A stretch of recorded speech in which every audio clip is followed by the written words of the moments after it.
창세기 강의 186번째 찬양함으로 시작하겠습니다.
잔잔케 하고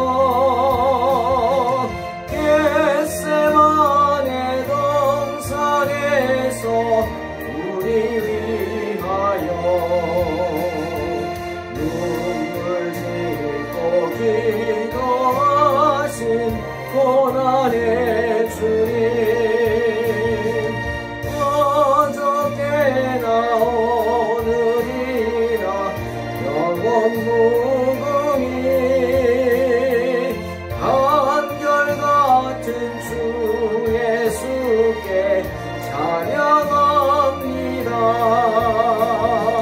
세상 지나고 변할지라도 영원하신 주 예수 찬양합니다. 허물 많은 베드로를 용서하시고 많은 도마에게 박신 주시고 사랑하는 그의 제자 가슴에 안고 부드러운 사랑으로 품어주셨네.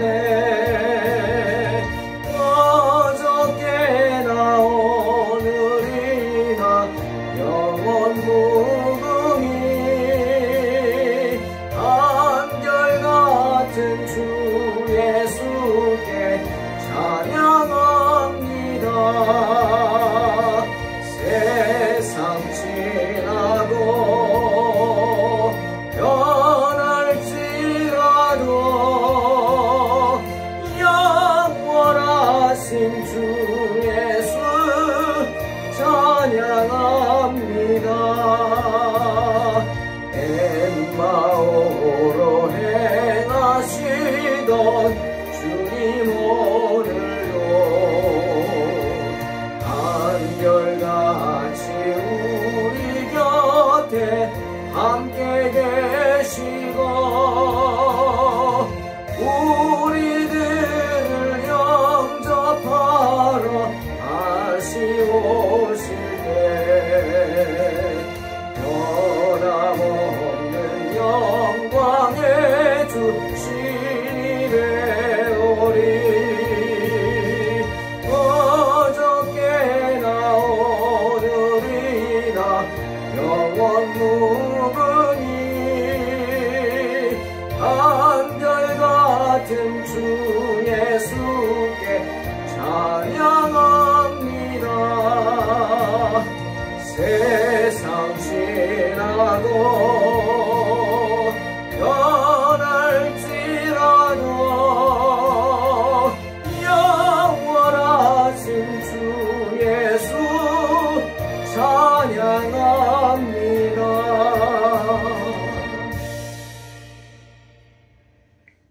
아멘. 창세기 42장 7절로 20절 봉독합니다.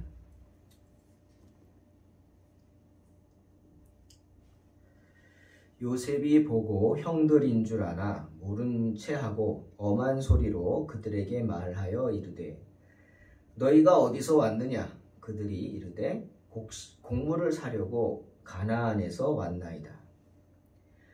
요셉은 그의 형들을 알아보았으나 그들은 요셉을 알아보지 못하더라.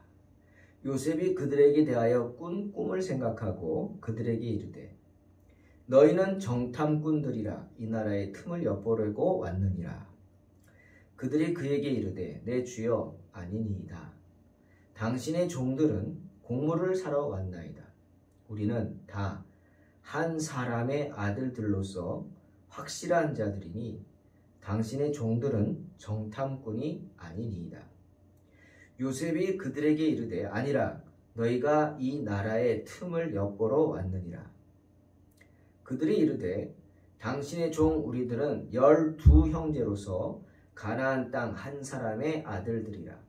막내 아들은 오늘 아버지와 함께 있고 또 하나는 없어졌나이다.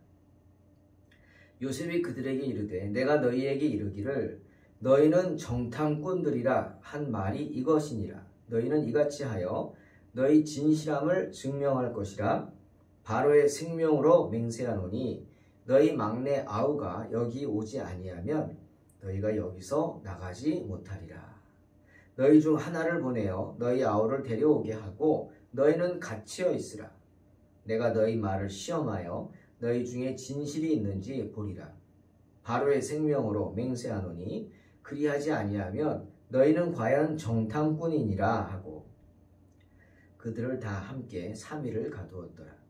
사흘 만에 요셉이 그들에게 이르되 나는 하나님을 경외하노니 너희는 이같이 하여 생명을 보존하라. 너희가 확실한 자들이면 너희 형제 중 한 사람만 그 옥에 갇히게 하고 너희는 곡식을 가지고 가서 너희 집안에 굶주림을 구하고 너희 막내 아우를 내게로 데리고 오라. 그러면 너희 말이 진실함이 되고 너희가 죽지 아니하리라 하니 그들이 그대로 하니라. 아멘. 오래전 요셉은 하나님의 계시가 담긴 꿈을 꾸었죠. 요셉이 형들과 밭에서 곡식 단을 묶고 있는데 형들이 묶은 단이 자신의 묶은 단을 둘러싸고 절을 하는 꿈을 꿨죠. 그러자 그 꿈을 들은 형들이 난리가 났습니다. 흥분을 해서 난리가 났어요. 야, 우리가 참 너에게 경배하리? 참으로 내가 우리 왕이 되겠느냐? 참으로 우리를 다스리게 되겠느냐? 길길이 뛰면서 흥분했고 그 일로 말미암아 형들은 요셉을 더욱 미워하게 되었다. 성경은 말씀하십니다. 그런데 약 20년이 흐른 지금 그 꿈이 이루어집니다. 애굽의 총리가 된 요셉 앞에 10명의 형들이 와서 엎드려 절을 하면서 곡식 달라고 사정하는 것입니다. 그런 형들을 요셉은 알아봤죠. 하지만 형들은 알아보지 못했습니다. 왜죠? 상상도 못한 일이죠. 자기들이 노예로 팔아버린 동생이 애굽의 총리가 되었을 것을 누가 상상이나 하겠습니까? 아니, 이게 어떻게 가능할까요? 하나님의 일이 아니면 불가능하죠. 여러분, 애굽의 총리가 된 요셉은 무엇이든지 마음대로 할 수 있었습니다. 그러니 자기가 직접 찾아가든지 아니면 사람을 보내든지 가나안에 있는 아비와 자기 가족의 소식을 얼마든지 알아볼 수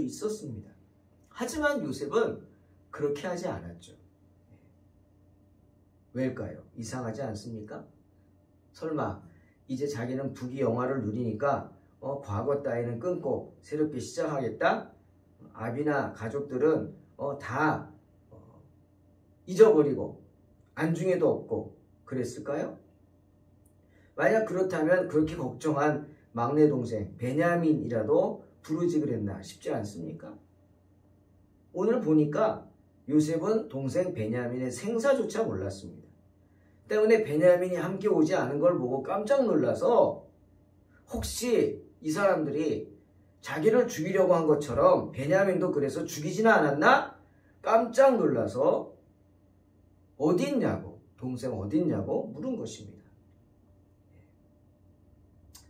여러분, 이런 생각을 해봅니다. 요셉이 고향을 찾지 않은 이유, 그만큼 능력이 있음에도 아비를 찾지 않은 이유는 하나님의 뜻에 따랐기 때문이겠죠. 하나님이 원치 않았기 때문이 아닐까요? 그렇지 않고서는 이건 설명할 수가 없습니다.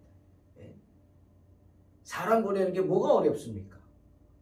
그런데 요셉은 그렇게 하지 않았다. 왜? 하나님이 원치 않으셨기 때문에. 하나님이 막으셨기 때문에. 왜? 아직 때가 아니기 때문입니다.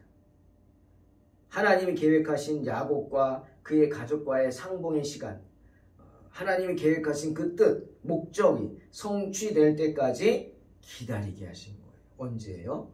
7년의 풍년과 7년의 흉년입니다. 그 기간입니다.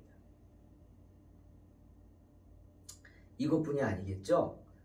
하나님이 요셉을 애굽의 노예로 팔면서부터 요셉의 모든 행동에는 하나님의 어떠한 특별한 지시가 있었을 것이다 생각을 해봅니다. 또 요셉이 왜 형들에게 야 너희는 정탐꾼이다, 이 나라 틈을 엿보러 왔지, 스파이지 라고 하면서 아주 엄격하고 거칠게 다룬 이유가 뭘까요? 이 이유라면 그냥 죽여도 됩니다. 스파이는 죽여야죠. 간첩은 죽여야 되지 않습니까? 그냥 예전에 어렸을 때 형들이 자기에게 한 짓을 생각해서 복수심에 그랬을까요? 물론 그런 마음도 있죠. 억울한 마음도 있어요. 이제 다음 시간에 얘기하지만 한 명만 잡아두죠. 오늘 말씀처럼 그 한 명이 누구냐? 거기에 이유가 들어갑니다. 그럼 복수심 때문만 있긴 있겠지만 그것만은 아니라 가장 큰 이유는 뭐냐? 그들을 위해서입니다. 형들이 자기들이 저지른 죄를 생각나게 하기 위해서 감옥에 가두는 무서운 일을 행한 겁니다. 왜? 그렇게 자기들의 죄를 깨닫고 가책을 받고 양심에 회개를 하라, 회개시키기 위해서겠죠. 요셉의 목적은 뭐냐? 가족이 하나 되는 겁니다. 요셉의 목적은 가족이 하나 되고 가족을 가나안의 흉년에서 구하는 거예요. 그를 위해 자신을 하나님의 애굽의 총리로 만드셨죠. 알아요, 요셉도. 그러니 요셉의 목적은 가족이 하나를 돼야 하는데 하나 되기 위해서는 어떻게 해요? 그 가운데 있는 관계가 회복돼야 합니다. 관계가 회복되지 않으면요, 가족도 원수랑 다를 거 없어요. 원수죠, 원수. 볼 때마다 스트레스 받고, 볼 때마다 그냥 불끈불끈 그냥, 그런 마음에 솟는다면 그건 가족이 아니죠, 더 이상. 요셉의 목적은 그런 형들을 회개시키는 겁니다. 그래서 하나님께서 쓰시고자 하는 그런 사람으로 세우는 것이 요셉의 목적입니다. 근데 그것이 바로 하나님의 뜻이죠. 하나님의 계획 또한 마찬가지였어요. 여러분, 우리는 알잖아요. 앞에서 봤죠. 야곱의 12아들들이 어떤 사람들인지. 르우벤, 르우벤, 성호 비라와 가늠하죠. 이런 아들이 어디 있습니까? 그래도 엄마인데. 시므온과 레위, 얼마나 잔인합니까? 오죽하면 아버지가 이 둘은 잔해하는 기계라고 합니까? 잔인한 놈들이라. 축복기도 하라 그랬더니 그놈들은 잔인한 놈들이야. 우리가 얼마나 그놈들 때문에 힘들었는지 몰라. 죽을 뻔했어. 이런 말을 합니다. 축복인지 저주인지. 그뿐입니까? 우리가 아는 유다. 이런 사람이 어디 있습니까? 얌전한 고양이가 부뚜막에 먼저 올라간다고요? 유다가 그런 모습입니다. 겉으로는 거룩한 척하고 그러면서 뒤로는 창녀를 찾는 그런 사람이 유다였습니다. 이 사람들의 이야기만 나오지만 다른 아들들이라고 뭐 별 볼 일이 있었을까 싶습니다. 야곱의 다른 아들들 다 이렇게 형편이 없었죠. 그런데 이런 사람들을 하나님께서는 이스라엘의 지도자로 세우시려고 합니다. 그러니 어찌해야겠어요? 자기 자신을 돌아보고 그 죄를 회개해야죠. 그래야 쓰임받지 않습니까? 하나님은 이런 형편없는 사람들을 이스라엘의 12지파의 부족장으로 사용하기를 원하셨기 때문에 요셉도 그 뜻을 알고 그들로 회개시키려고 새롭게 하려고 어떻게 감옥이라는 데 집어넣은 것입니다. 그렇게 행동한 거예요. 이건 단순한 개인의 복수심이라고만 생각하면 안 됩니다.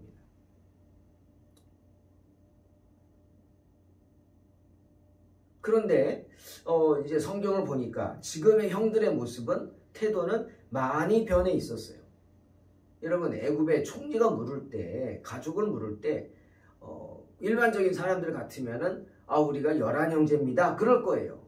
예? 왜? 12인데 하나 어디 갔냐? 그러면 말하다 보면은 자기들이 동생을 노예로 팔아버리고 죽이려고 했고 팔아버린 거 이거 얘기하지 않겠어요? 그럴까 아예 처음부터 우리는 11형제입니다 라고 할 거예요. 그런데 그렇지 않습니다. 그만큼 형들의 태도가 변해 있었다는 것. 20년의 시간 동안 아무리 미웠다 하더라도 친동생을 죽이려고 했죠. 그리고 노예로 팔아먹었습니다. 괴로웠겠죠. 더군다나 자기들이 양의 피를 묻혀다가 요셉의 옷을 갖다가 아비한테 주고 이걸 발견했습니다. 이게 당신의 아들의 옷이 아닌가 보소서 뭐 이런 소리를 할 때 요셉의 옷을 보고 통곡하는 아버지 야곱의 모습을 보고 그들은 아마 고통스러웠을 겁니다. 20년의 시간이 지났지만 여전히 그들은 고통에 시달렸겠죠. 왜? 하나님이 그냥 두지 않죠. 여러분, 하나님이 그냥 놔두시겠어요? 하나님은요, 우리의 죄가 회개할 때까지, 우리가 회개할 때까지 우리의 죄를 생각나게 하십니다. 그러니 지금이라도 아주 옛날의 일이, 창피한 일이 생각난다면 뭐예요? 회개해야 합니다. 회개하지 못했기에 생각나는 거예요. 하나님은 그런 분이 아주 조그만 분이라도 회개하게 하십니다. 그래서 그 문제를 해결해야 하나님께 쓰임받을 수 있는 거죠. 때문에 하나님은 그들의 양심, 20년이 지났지만 지금도 그들의 양심의 가책을 느끼게 하셔서 더욱 괴롭게 하셨을 겁니다. 그 덕분인지 이들은 겸손해졌어요. 그래서 요셉이 자기 가족에 대해서 묻는데 무슨 총리가 할 일이 없어서 그럴까요? 이상하다 싶었겠죠. 하지만 성실하게 답변을 합니다. 어떻게 보면 경의를 표하기까지 해요. 애굽의 총리한테. 자신들은 정탐꾼이 아니라고. 우리는 그저 곡식을 사러 왔다고. 많지만 우리가 한 형제라고. 그러면서 더욱 엎드렸습니다. 하지만 요셉은 그런 형들을 감옥에 가두어 버리죠. 그러니 요셉의 형들이 얼마나 두려웠을까요? 이방 땅에 와서 빨리 곡식을 사서 돌아가야 되는데 안 그러면 아비는 물론 자기 가족들, 어린 자식들도 다 굶어 죽을 텐데 감옥에 갇혔으니 감옥 생활도 무서웠겠지만 그 상황이 무서운 거죠. 어려운 거죠. 기약이 없잖아요. 언제 풀려날지도 모르고 두렵죠. 정말 두렵죠. 그런데 여러분, 그런 두려움 속에서도 이 형들에게 한 가지 큰 위안이 된 것이 있었습니다. 그게 뭐냐? 바로 요셉의 말 한마디였어요. 요셉의 말 한마디. 요셉은 말하죠. 뭐라 그럽니까? 3일 동안 감옥에 가두게 하죠. 감옥에 3일간을 가두게 한 후에 요셉이 그들에게 말합니다. 꺼낸 다음에 나는 하나님을 경외하는 사람이다. 참 놀라운 말이죠. 아마 야곱의 아들들이 깜짝 놀랐을 거예요. 그 말 듣고. 나도 하나님을 경외하는 사람이다. 무슨 뜻입니까? 나도 하나님을 무서워하는 사람이라. 너희가 말하는 그 하나님을 나도 무서워하는 사람. 그러니 내가 하나님 앞에서 악한 일을 행치 않을 것이다. 확신해도 좋다는 위로의 말이죠. 나는 너희에게 감히 악을 행치 않을 것이다. 왜? 내 지위가 아무리 높다 해도 나는 나보다 더 높은 분, 하나님이 계심을 알기 때문이다. 아마 요셉은 이렇게 말했을 겁니다. 하나님을 두려워하는 사람이다. 무슨 뜻이에요? 하나님 앞에서 경우 없는 짓을 하지 않는 사람이다 라는 뜻입니다. 사랑하는 성도 여러분, 우리는 하나님을 경외하는 사람들에게서는 공정한 처분을 기대할 수 있습니다. 왜? 그가 하나님을 경외하기 때문에, 하나님을 두려워하기 때문입니다. 그러니 하나님 앞에서 바르게 행동하리라고 믿기 때문입니다. 그래서 우리가 어려움을 당한 순간 나를 심판하는 사람이나 내가 어려움을 당할 때 옆에 있는 그 사람이 예수를 믿는 사람이라고 하면 기뻐하는 겁니다. 물론 다 그런 건 아닙니다. 연약한 인간이기 때문에 그것을 악용하는 사람도 많아요. 그렇죠? 나도 교회 다닌다고 하면서 악을 행하여서 자기 배만 채우는 그런 사람도 많습니다. 그러니까 무슨 일을 할 때 성도라고 해서 참 믿어야 되는데, 이 말이 참 그러네요. 말하기가. 그런데 믿지 마세요. 항상 말하죠. 사람은 믿음의 대상이 아니죠. 사람은 섬김의 대상일 뿐입니다. 사람은 그 누구도 믿지 마세요. 하나님만 믿으세요. 하나님만. 부부를 믿는다고요? 믿어야죠. 자녀를 믿는다고요? 믿어야겠죠. 당연히 믿어야 됩니다. 그러나 그들도 사람이란 사실은 언제나 잊지 마시기 바랍니다. 그들은 하나님이 아니에요.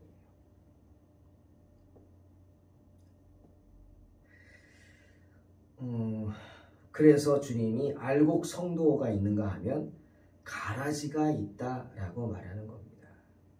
참 여기저기서 목사라고 하면서 장로라고 하면서 권사라고 집사라고 하면서 세상 사람들보다 더 악하게 보는 사람도 많죠. 그래서 사람들이 상처받고 시험에 들고 교회를 떠나는 겁니다. 그렇게 상처받은 사람은 가족 중에 누가 교회 간다 그러면 보따리 싸가지고 가서 도시락 싸갖고 가서 말리죠. 왜? 자기가 받은 상처 때문에. 예수 믿는 것들이라고 하면서 교회 못 가게 전도의 길을 막는 걸 보게 됩니다. 누구 때문이에요? 바로 그런 사람들 때문에. 믿는다고 떠버리고 다니고 그러면서 실제로 행동은 그렇게 하지 않는 사람들. 하나님을 경외한다고 말만 하지 실제로 하나님을 경외하는 모습을 보이지 않는 사람들. 때문에 주님도 마태복음 7장 21절에서 우리에게 경고하신 거예요. 나더러 주여 주여 하는 자마다 다 천국에 들어갈 것이 아니요 다만 하늘에 계신 내 아버지의 뜻대로 행하는 자라야 들어가리라. 무슨 말이죠? 믿음의 실천 강조하시는 겁니다. 여러분, 이 말씀은 행위를 강조한다고 오해하면 안 돼요. 행위로 구원받는다 그 뜻 아니죠. 믿는 자는 믿는 자답게 살아야 한다는 거예요. 안 그러면 이상한 거예요, 그게. 여러분, 오리가 물에 떠다녀야지 밖에서 막 뛰어다닌다고 생각하세요. 개처럼 막 뛰어다녀요. 이상하잖아요. 그건 잘못된 겁니다. 성도는 성도답게 살아야 돼요. 성도답게 사는 게 어떤 거죠? 여러분 믿음대로 될지어다 입니다. 그런데 요셉은 그런 믿음대로 사는 사람이었어요. 자신의 믿음대로 자기 믿음을 삶에서 실천했죠.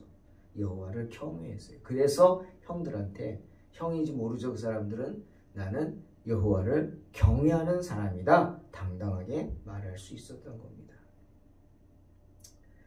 여호와를 경외하지 않는 사람이 권력을 잡으면 나라는 어려움을 당하게 됩니다.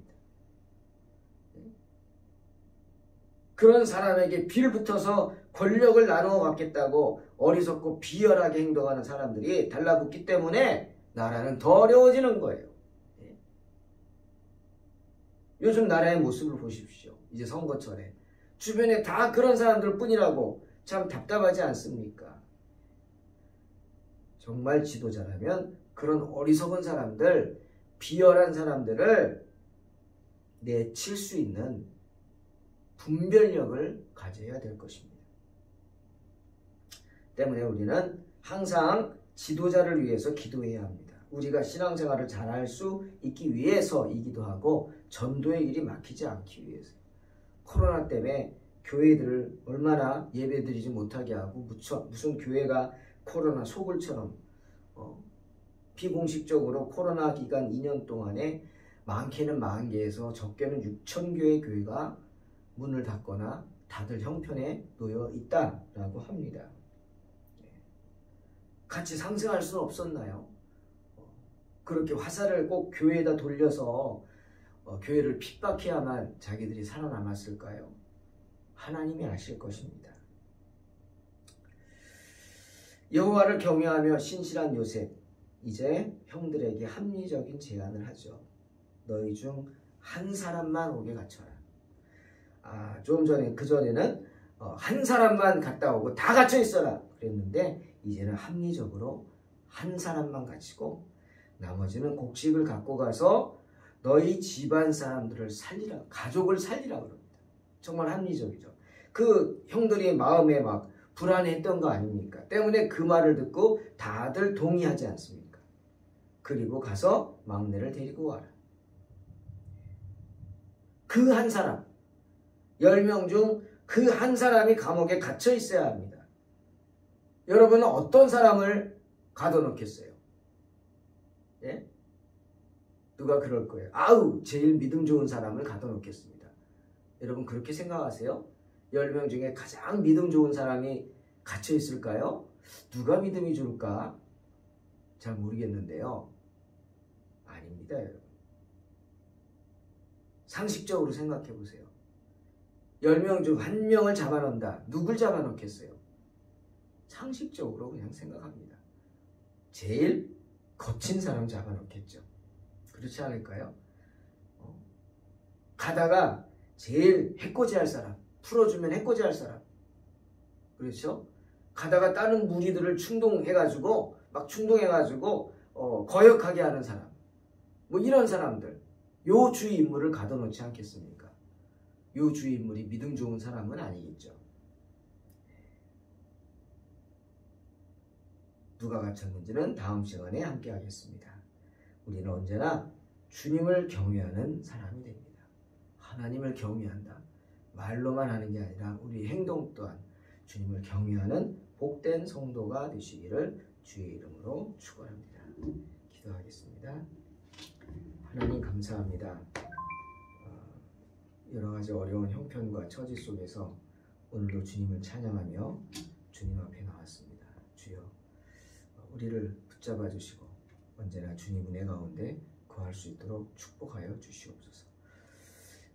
주님을 사랑하는 마음, 경외하는 마음 빼앗기지 않게 하시고 언제나 주님과 동행하는 복된 인생들 되게 하여 주시옵소서. 감사드리며 예수님의 이름으로 기도하옵나이다. 아멘. 믿음으로 승리하시기 바랍니다.